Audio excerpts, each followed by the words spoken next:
We've just moved into September of 2022 and the final quarter of a year that has seen some massive changes in the central Okanagan real estate market. And next week, we're looking at another substantial rate hike from the federal government.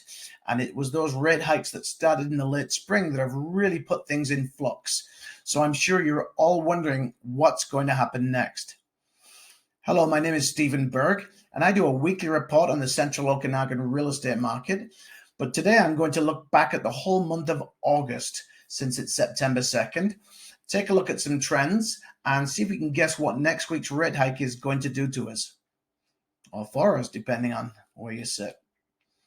So let's dive straight into the statistics.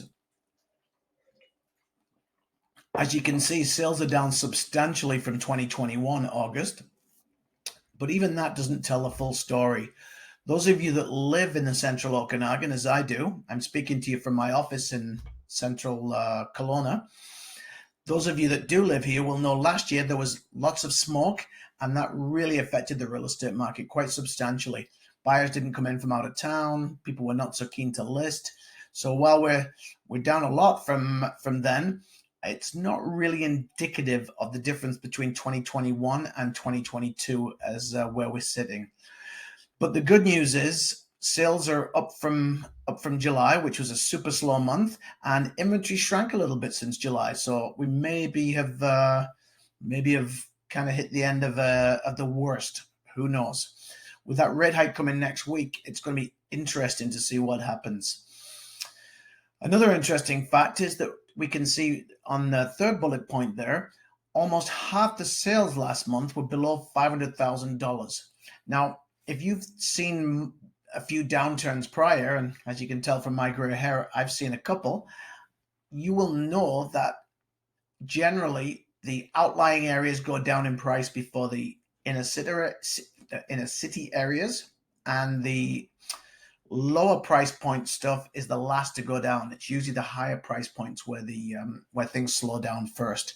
So it's not unusual in a market in flux to see we've still got pretty strong activity under $500,000. And I can tell you at the higher price points, there's still reasonable activity. I sold properties last month around the $1.5 million price mark pretty quickly, and for a price sellers were pleased with. It's just there's a lot out there, and it's getting very competitive. Speaking of competitive, it's getting really tough for the new home sales guys. As you can see, the new product sales are down substantially. They're down about 70% from last year, whereas the general market is not down anything like that. And the issue there is for the builders, their price to build has actually gone up since February. There's all kinds of products like glass that continue to rise because of global issues, and yet the price of resale properties have come off. Now, people are always willing to pay a premium for a really well-built new home, but that premium is getting wider and wider, and it's going to be very interesting to see what happens over the next few months if prices continue to soften. So, yeah.